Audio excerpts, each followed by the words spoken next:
Meaning of dip switch. Dip switch.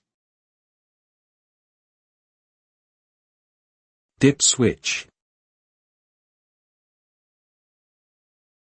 Dip switch.